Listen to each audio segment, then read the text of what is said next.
गुरुर्ब्रह्मा गुरुर्विष्णु गुरुर्देवो महेश्वरः।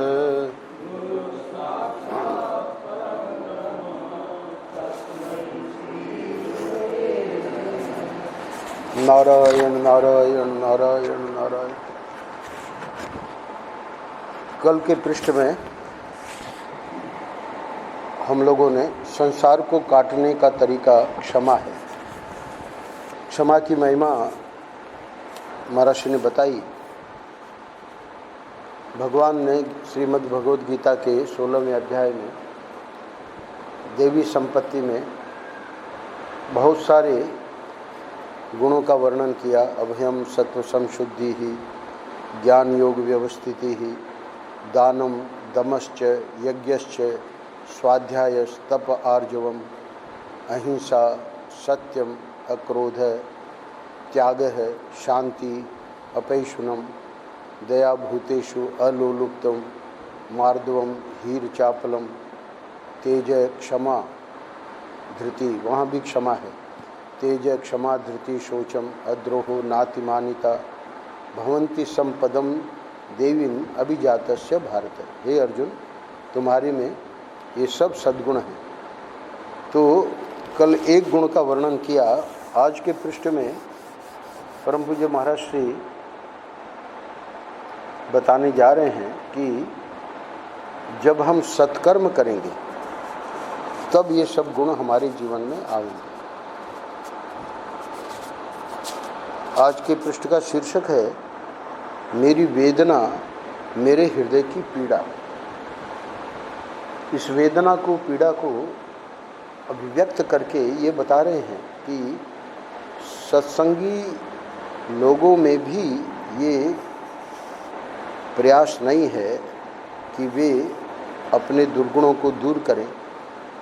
यही पीड़ा है, यही वेदना है।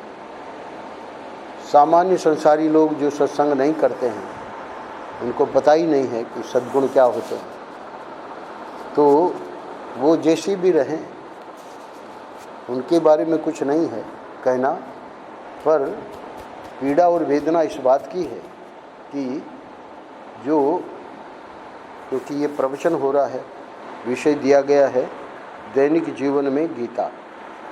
तो गीता को हम दैनिक जीवन में कैसे उतारें, बहुत गजब के प्रवचन किए महर्षि ने। तो उसी ग्रंथ में से आज का पृष्ठ और कल का पृष्ठ। यहाँ महर्षि बता रहे हैं कि जो भक्त हैं, उन भक्तों की भी, सभी भक्तों की नहीं, पर बहुत से भक्त जो अपने को विषयों के यानी राग से नहीं बचा पा रहे हैं और फिर ये कहने लगते हैं कि भाई जब ईश्वर को करना होगा कर देगा। वो भी बड़ी पीड़ा का विषय है, क्योंकि ये तो हमको करना पड़ेगा ना। ईश्वर ने तो मनुष्य जन्म दे दिया, ईश्वर ने सत्संग दे दिया, ईश्वर ने गुरु से संबंध बना दिया। तो ईश्वर ने तो जो कृपा करनी थी वो कर दी। अब जब तक आत्म कृपा नहीं होगी तब तक ये बात बनेगी नहीं। आत्म कृपा में जो ढिलाई है, वेदांती कहता है कि हम तो साक्षी हैं, ये तो दोष जो है अंतःकरण में है, वो भले बने रहें, उससे कोई मतलब नहीं। तो ये दोनों जो हैं, यानी ऐसे भक्त जो कहते हैं कि भाई ईश्वर जब चाहेगा तब हमारे अवगुणों को दूर कर देगा, तो ईश्वर को क्या पड़ी है। ईश्वर ने जब इतना तुम्हारे लिए कर दिया, महर्षि का शुरू में एक पृष्ठ है जनवरी में कि क्या हम इतना भी नहीं कर सकते। यानी जब ईश्वर ने जब इतना कर दिया तो जो हमको जो करना चाहिए उसमें भी हम कह दें कि भाई ईश्वर जब चाहेगा तब करेगा। यही वेदना है। देखिए महर्षि क्या कह रहे हैं। एक हृदय की बात मैं आपको बड़ी पीड़ा के साथ सुनाता हूँ,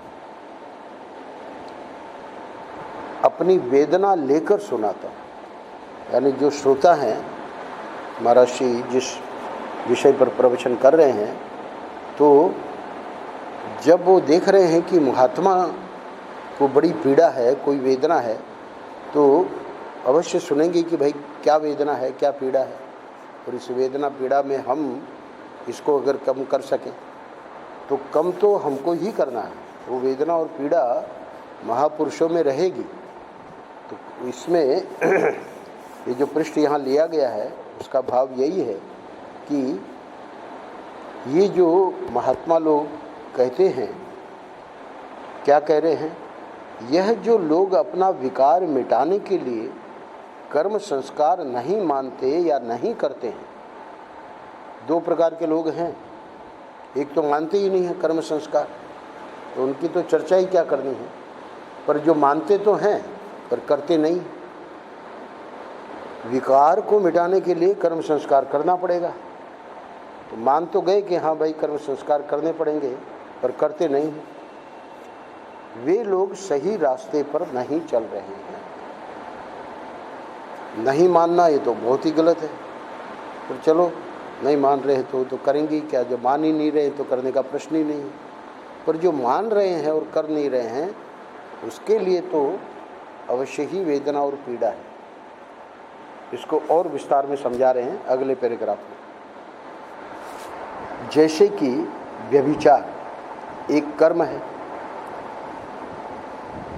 व्यभिचार कहते हैं कि अपनी पत्नी के सिवाय दूसरी स्त्री के साथ समागम, उसको हिंदी में कहते हैं व्यभिचार।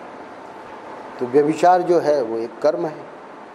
अच्छा, झूठ बोलना एक कर्म है, चोरी करना एक कर्म है। अब जिस मनुष्य का जीवन विकारी कर्म करते करते, ये जितने 3 कर्म गिनाए ये कैसे कर्म है, ये विकारी कर्म है। विकारी कर्म है का मतलब ये दुर्गुण है, दोष है। तो इन विकारी कर्मों को करते करते जिस मनुष्य का जीवन विकारमय हो गया है एवं जिसके मन में विकारों का समुदाय भर गया है, अब जब वो ध्यान ही नहीं दे रहा है तो स्वाभाविक है कि काम, क्रोध, लोभ, मोह, मद, मात्सर्य, फिर तो समुदाय एक के बाद एक आ जाएगा। ये सब की दोस्ती है।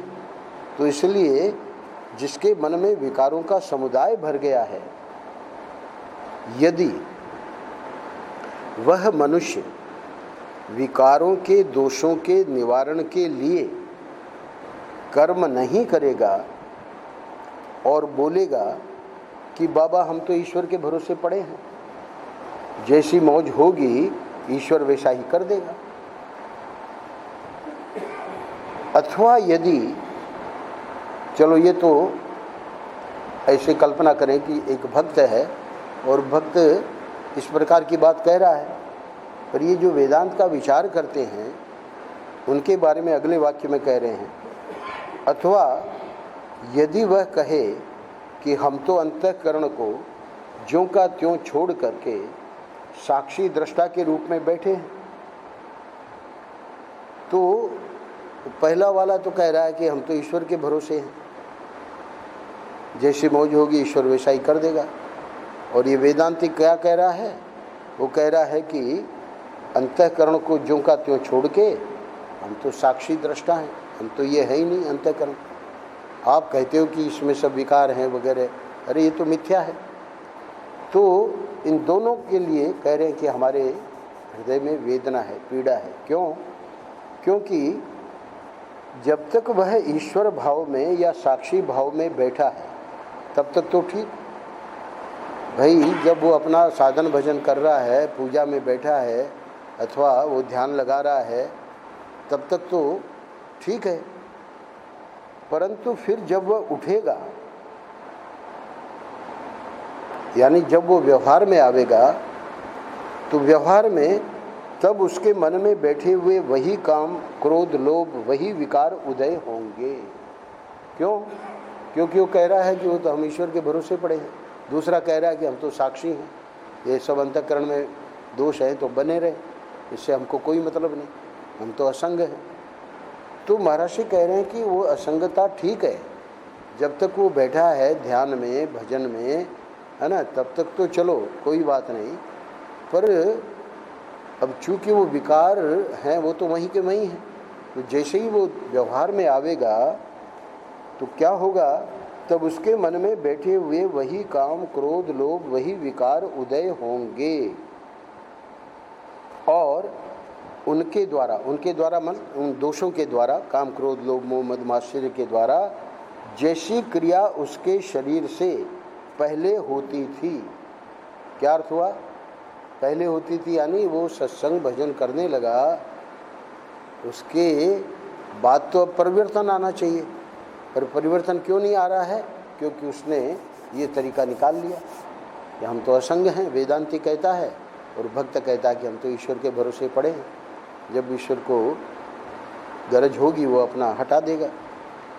तो महर्षि कह रहे हैं कि अब उसके व्यवहार में क्या होगा कि व्यवहार में तो शरीर से पहले जो क्रिया होती थी, पहले भी वो व्यभिचार करता था, पहले भी झूठ बोलता था, पहले भी चोरी करता था, तो पहले जो क्रिया होती थी वैसी ही बाद में होगी, यानी भजन से उठने के बाद में वही गाली गलौज, वही झगड़ा, है ना। तो अब कोई परिवर्तन तो आया नहीं उसके जीवन में। इसलिए जो हमारे जीवन में चोरी, बेईमानी, झूठ, अनाचार, व्यभिचार आया हुआ है, उसके विपरीत हमारे जीवन में सदाचार की स्थापना जानबूझकर हम करेंगे तभी होगी।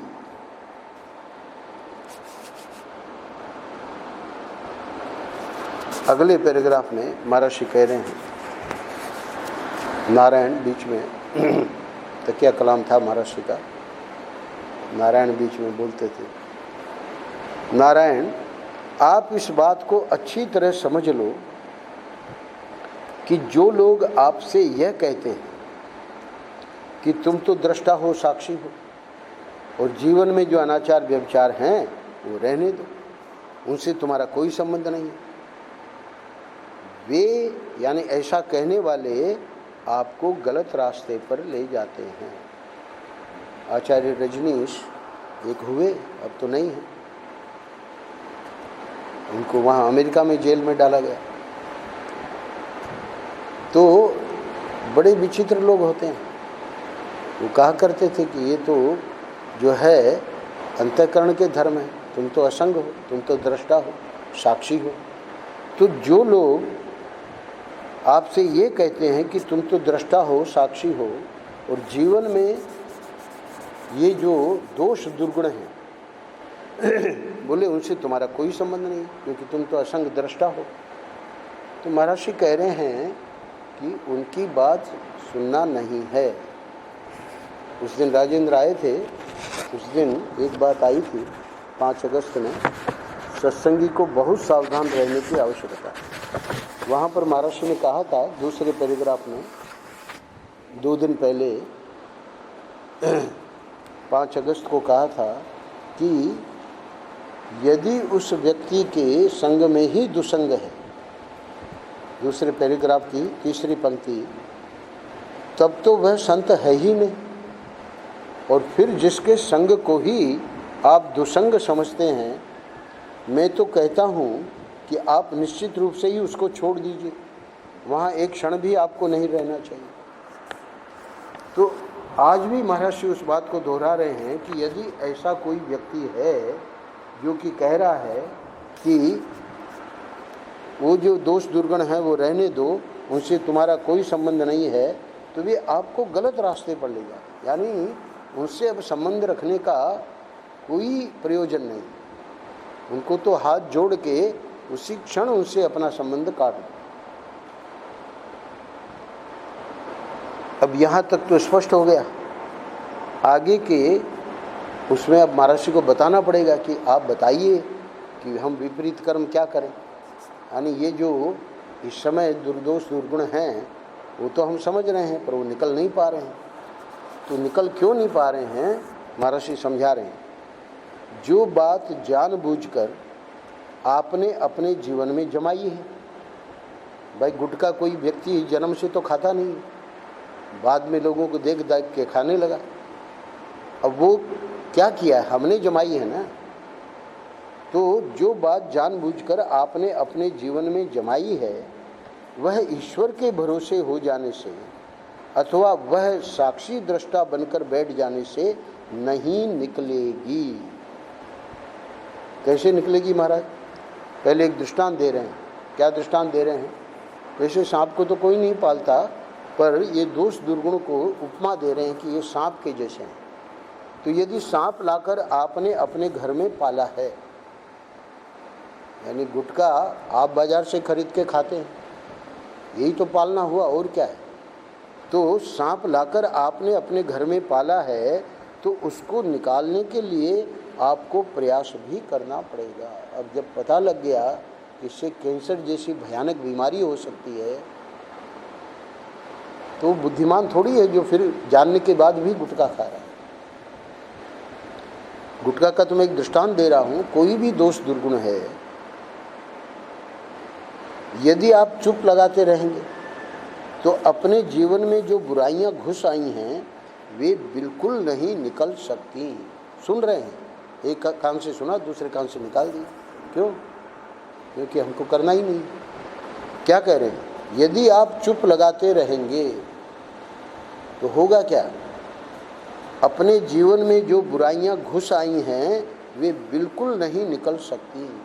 कैसे निकलेंगी? जब हम ही प्रयास नहीं कर रहे हैं। दूसरे के प्रयास करने से क्या होगा? भाई भूख हमको लगी है, स्वामी जी आप भोजन कर लीजिए, ऐसे थोड़ी होगा। स्वामी जी भोजन करेंगे तो स्वामी जी का पेट भरेगा। भूख तुमको लगी है तो वहाँ तो नहीं कहते हो किसी को, वहाँ तो जाके खुद भोजन करते हो। तो वैसे ही जब बुराई जो है वो हमारे, इसीलिए शुरू में कहा कि जो बात जानबूझकर आपने अपने जीवन में जमाई है का मतलब क्या है? यानी सुनने के बाद भी सत्संग में हम उसको हटाने के लिए तैयार नहीं हैं। इसको कहते हैं जमाना। तो वह ईश्वर के भरोसे हो जाने से अथवा वह साक्षी दृष्टा बनकर बैठ जाने से नहीं निकलेगी। पहली बात। अच्छा, दूसरी बात कह रहे हैं कि यदि आप चुप लगाते रहेंगे तो अपने जीवन में जो बुराइयां घुस आई हैं वे बिल्कुल नहीं निकल सकती। तो अब तक जो महाराज श्री ने बताया, अब महाराज श्री बता रहे हैं कि हमें क्या करना है अगले पैराग्राफ में। इसलिए कर्म दोष की निवृत्ति के लिए सत्कर्म करने की आवश्यकता है। सीधी बात है। क्यों? ये असत कर्म हो रहा है जिसको हम दोष दुर्गुण कह रहे हैं, जिसको पहले पैराग्राफ में महाराज श्री ने कहा विकार। तो ये जो विकार हैं ये क्या हैं? ये असत कर्म है। तो ये जो कर्म दोष जो हमारे जीवन में हैं, अगर नहीं है बहुत बढ़िया, पर अगर हैं तो उनकी निवृत्ति के लिए सत्कर्म करने की आवश्यकता है। असत्कर्म कब छूटेगा? जब हम सत्कर्म करेंगे। आप देखते हैं जितने शौचालय हैं सब में फ्लश लगाया गया। अब वो फ्लश चला देते हैं तो पूरी गंदगी निकल जाती है। तो वो जो स्वच्छ पानी है वो सब उसको गंदगी को हटा देता है। तो सत्कर्म क्या करेंगे? सत्कर्म का जब वेग हमारे जीवन में आवेगा तो वो जो दुष्कर्म हैं, वो जो विकारी कर्म हैं, वो अपने आप चले जाएंगे। तो अब ये भी बताना पड़ेगा कि सत्कर्म कौन से हैं। तो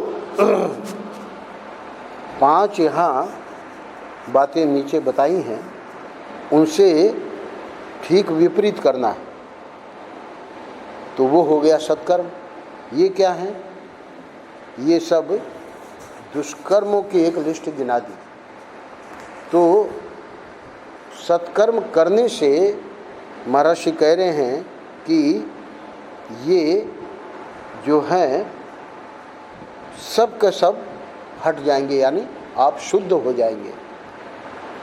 सत्कर्म करने का सबसे पहला फायदा निद्रा, आलस्य, प्रमाद, तमोगुण का नाश हो जाएगा। यानी आप सत्कर्म करो ये कहने से इतना ज़्यादा व्यक्ति पर असर नहीं होता, पर वो सत्कर्म करने का लाभ क्या होगा अगर ये बता दिया जाए तो उसमें जल्दी रुचि होगी। तो भाई इन चीज़ों से हम चाह कर भी नहीं छूट पा रहे हैं। मैंने आपको सुनाया, एक पति पत्नी आए थे, करीब 1 महीना हो गया, तो पतिदेव कह रहे थे कि हम सोचते हैं स्वामी जी सुबह 4 बजे उठ जाए, और इतने महीने हो गए और एक दिन भी नहीं उठा गया। सोचते तो यही है कि 4 बजे उठ जाए, सुबह थोड़ा वॉकिंग के लिए चले जाए, जल्दी फ्रेश होके थोड़ा ध्यान वगैरह करें, पूजा वगैरह करें, नहीं उठा जाता।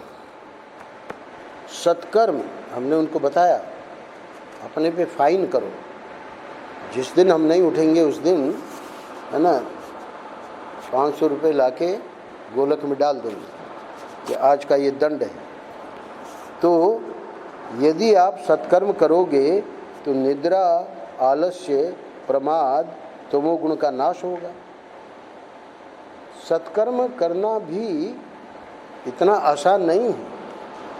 हमने निश्चय कर लिया उठने का कि आज जल्दी उठेंगे, चलो यहाँ तो पुजारी लोगों को उठना ही पड़ेगा क्योंकि 5:30 बजे मंगला आरती करनी है। अच्छा, ऐसा भी नहीं है कि भाई बिना नहाए धोए चलो आके मंगला आरती कर दी, तैयार होके करनी है। तो उनको तो उठना ही पड़ेगा, पर जिसके लिए ये जिम्मेवारी नहीं है उसके लिए बता रहे हैं कि जब वे निश्चय करें और निश्चय करने के बाद अपने पे जब वो नहीं कर पावें तो उसके लिए दंड रखें। सिर्फ पश्चाताप हो गया कि भाई नहीं हुआ, ग्लानि हो रही है, पश्चाताप हो रहा, उससे कुछ नहीं होगा। जब तक इसको कहते हैं स्ट्रॉन्ग रिजॉल्व, एकदम दृढ़ निश्चय कि अब तो ये मुझे करना ही करना है। स्वामी राम सुखदास जी ने कहा है कि जब भी हमको पता लगे कि ये अवगुण हमारे जीवन में है, उसकी अवहेलना नहीं करनी है, उसकी उपेक्षा नहीं करनी है, उसको इग्नोर नहीं करना है। क्या करना है? अब बिल्कुल कमर कस के ये अवगुण हमको जीवन में से निकालना ही निकालना है। ये है दृढ़ निश्चय। अब देख रहे हैं कि भाई कोशिश करने के बाद भी नहीं निकल रहा, तब क्या करना है? बैठे हैं यहाँ, ठाकुर जी से प्रार्थना करो, हे प्रभु हमारे किए ये नहीं हो रहा है, आप कुछ करिए। अब देखिए यहाँ महाराज ने क्या कहा, हम तो ईश्वर के भरोसे पड़े हैं, जब वो चाहे तब कर लेगा। वो तो पहले से ही प्रमादी है, वो तो कुछ अपनी ओर से करना ही नहीं चाहता। ये राम सुखदास जी किसके लिए कह रहे हैं? अपने प्रयत्न करने पर भी, अपना पूरा प्रयास करने पर भी वो जो आदत है वो नहीं छूट रही है, तो ठाकुर जी से प्रार्थना करो, उनके सामने बैठ के रो कि प्रभु आप कुछ करिए, इससे मैं बहुत दुखी हूँ, मुझे बड़ा अपमान सहना पड़ता है।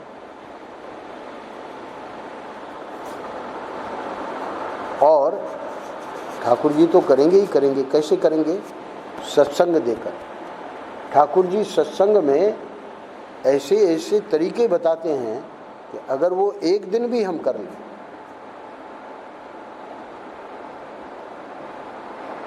वो छूट जाएगा। क्यों? क्योंकि दृढ़ निश्चय किया है कि जब भी अब मैं वो वापस आदत जो कि गलत है उसको रिपीट करूँगा तो ये दंड मुझे देना ही देना है। चलो एक बार तो धोखे में 500 रुपया गोलक में डाल दिया क्योंकि वो गुटखा खा लिया।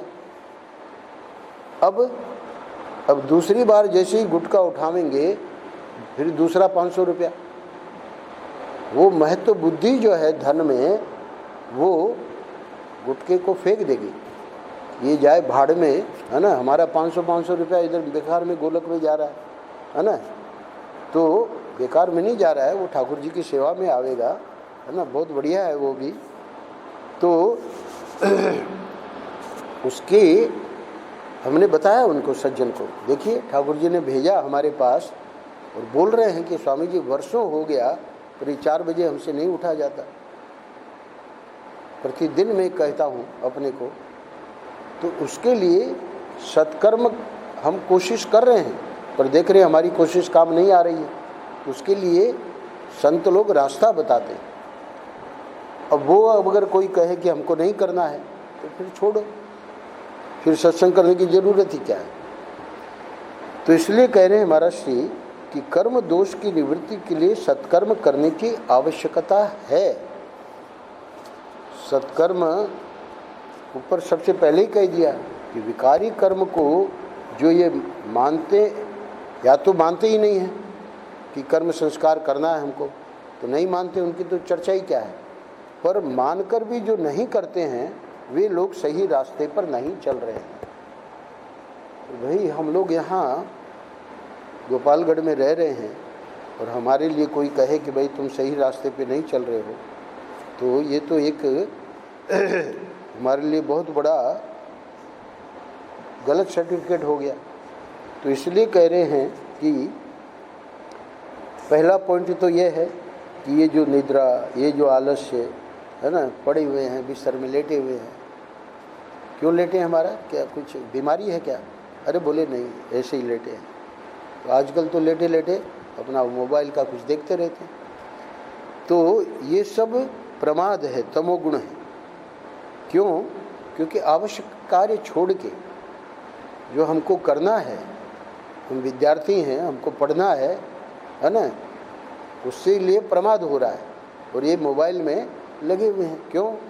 क्योंकि मैच चल रहा है। कल बताया हमको राजेंद्र ने कि कल परसों जब आए थे, बोले कि वो बेटी नहीं आई शैलजाकांत की, तो इसलिए वो लोग जल्दी गए, क्योंकि हमको राजेंद्र ने कहा कि 10 बज जाएंगे। कल बताया कि 9:30 बजे चले गए। हमने कहा कि क्यों, आप तो कह रहे थे 10 बजे। बोले कि वो बेटी जो है वो मैच देख रही थी। तो ये जितने कर्म हैं पहले था डेस्कटॉप कंप्यूटर जो था, शायद अपने तरुण के ऑफिस में है, तो उतना ही आविष्कार हुआ था कि भाई ये कंप्यूटर यानी काफ़ी बड़ा भारी भरकम, तो टेबल पे ही रखा जा सकता था। विज्ञान ने आविष्कार करते करते डेस्कटॉप की जरूरत ही नहीं, लैपटॉप। अब जैसे किताब मेरे गोद में है वैसे कंप्यूटर मेरी गोद में है। हवाई जहाज चल रहा है, व्यक्ति अपना कंप्यूटर चालू कर लेता है, चालू करके अपना काम कर रहा है। 2 घंटे की यात्रा में उसने काफ़ी काम कर लिया। लैपटॉप हो गया। पहले तो अपने जब तक वो उस कमरे में नहीं जाएगा जहाँ वो रखा है टेबल पे, तब तक कंप्यूटर पे काम नहीं कर सकता था। अब ये बड़ी सुविधा करी। अब लैपटॉप से अब हैंड टॉप हो गया, है ना, हाथ में पाम टॉप, आपके हथेली में, प्रत्येक की हथेली में आज कंप्यूटर है। तो हो क्या रहा है कि ये जो निद्रा, आलस्य, प्रमाद, तमोगुण जो है, तो सिर्फ लेटना नहीं है, वो लेट के ये सब देखते रहना ये भी प्रमाद है। क्यों? हमारा बहुत आवश्यक कार्य हम छोड़ के और ये कर रहे हैं।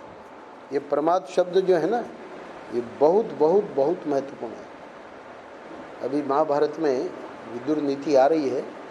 विदुर नीति जब हम कर लेंगे, उसके बाद सनत सुजात करके एक ऋषि हैं, वो धृतराष्ट्र को ज्ञान का उपदेश करेंगे। तो हालांकि धृतराष्ट्र को कोई फर्क नहीं पड़ना है, वो उपदेश हम लोगों के लिए। तो वहाँ पर सनत सुजात बतावेंगे शुरू में ही कि मृत्यु जिसको कहते हैं वो मृत्यु और कुछ नहीं है, ये प्रमाद जो है वही मृत्यु है। इतना बड़ा दोष है ये प्रमाद। हम जान रहे हैं कि हमको क्या करना है और उसको छोड़ के और हम व्यर्थ के काम में लगे हुए, ये है प्रमाद। तो इसलिए ये जो प्रथम पॉइंट है, उसी को ये सत्कर्म खत्म कर देगा। जो हमारा दृढ़ निश्चय है कि हमको ये प्रमाद नहीं पालना है। राम भैया कहते हैं, बाबूजी, उनके पिता में अभी 3 साल हो जाएंगे 17 अगस्त को। तो बाबूजी जब तक थे साधकों पे बड़ा ध्यान रखते थे जो आश्रम में हैं, और जो बाहर है उनको पत्र में लिखते थे। उनका जो मार्गदर्शन है वो पत्रों द्वारा, उन्होंने अपने जीवन में लाखों पत्र लिखे, लाखों, अतिशयोक्ति मैं नहीं कर रहा हूँ। दिन में 2500 पत्र लिखते थे। तो हम भी यहाँ वृंदावन में रहते थे, पर किसी के हाथ हमारे साथ, मतलब हमारे पास पत्र उनका पहुँचता था। वो वहाँ सत्संग करने जाते थे, उनको पता था कि वो आश्रम में रहते हैं, तो उनके साथ में कि स्वामी जी को दे देना। तो वो जब पत्र भेजते तो हम भी पत्र का जवाब देते थे। लाखों का मार्गदर्शन किया उन्होंने, लाखों पत्र लिख के हजारों का मार्गदर्शन किया। तो क्या था उनका, राम भैया को कहते थे कि राम, ये प्रमाद जो है ये तुम्हारा पीछा नहीं छोड़ रहा। राम सुनाते हैं, सावधान करते थे, प्रमाद क्या हो रहा है, हमें उठना है, जल्दी नहीं उठ पा रहे हैं, तो प्रमाद है। तो सत्कर्म के द्वारा, यानी जब हम दृढ़ निश्चय कर लेंगे, तब निद्रा, आलस्य, प्रमाद, तमोगुण का नाश होगा। बहुत बड़ी उपलब्धि हो गई। नंबर 2, आप जो चोरी बेईमानी से संग्रह करते हैं अथवा कि हिंसा करते हैं, झूठ बोलते हैं, वह सब मिटेगा। तीसरा है, भोगों में जो दोष हैं, अनाचार, व्यभिचार, वह मिटेगा। और चौथा है, भाषण में जो अशुद्धि है वह मिटेगी। तो जो कर्म आप करते हैं, क्योंकि इस समय अशुद्ध है, तो वह शुद्ध होगा। ये 5 चीज़ें बताकर अंतिम पैराग्राफ में कह रहे हैं। तो जब आप ठीक ठीक कर्म करने लग जाएंगे, तब इन 5 दोषों की निवृत्ति हो जाएगी। 5वां क्या है? अशुद्ध कर्म। अशुद्ध कर्म में कुछ भी ले लीजिए, है ना, जो भी हमारा दोष है तो वो शुद्ध हो जाएगा। तो इन 5 दोषों की निवृत्ति हो जाएगी। तो महर्षि ने मुख्य मुख्य दोष 5 शीर्षक के अंतर्गत गिना दिए, और इन 5 दोषों के निवृत्त होने पर इनसे उत्पन्न होने वाले जो दुख हैं, हमारा जीवन, चलो ठाकुर जी की कृपा से सुख की अनुभूति होती है, पर वो जो बीच बीच में जो दुख आ जाता है, उस दुख को भी तो हम हटाना चाह रहे हैं। महर्षि कह रहे हैं कि वो हट जाएगा। कैसे हटेगा? इन 5 दोषों के निवृत्त होने पर इनसे उत्पन्न होने वाले जो दुख हैं, वो जो सज्जन आए थे उनको दुख था। क्या दुख था? कि मैं नहीं उठ पा रहा हूँ, कोशिश करने पर भी स्वामी जी नहीं हो रहा है। उनको बताया हमने मार्ग, अब वो करे न करे वो उनकी इच्छा है ना। तो ये जो दुख हैं वे भी निवृत्त हो जाए। महर्षि तो कहते थे फाइन वगैरह की जरूरत नहीं है, चाय वगैरह जिससे हमारा बिना चाय के हम नहीं चल सकते हमारा काम। बोले निश्चय करो कि अगर ये गलती होगी तो 2 दिन चाय नहीं पीऊँगा। तो चाय महारानी सामने आ जाएगी कि आप इतना प्रेम हमसे करते हो, आप हमको क्यों छोड़ रहे हो। तो चाय को हम नहीं छोड़ेंगे, वो दोष छूट जाएगा। तो कह रहे हैं, हालांकि चाय पीना भी दोष है, वो बात अलग है, वो आगे की बात है ना। प्रभुदेव ब्रह्मचारी जी कहते हैं कि चाय कॉफ़ी भी नशीले पदार्थ। तो 5 दोषों के निवृत्त होने पर इनसे उत्पन्न होने वाले जो दुख हैं वे भी निवृत्त हो जाएंगे। इतना ही नहीं, वे दुख होंगे ही नहीं। नारायण नारायण नारायण नारायण। श्री राम जय।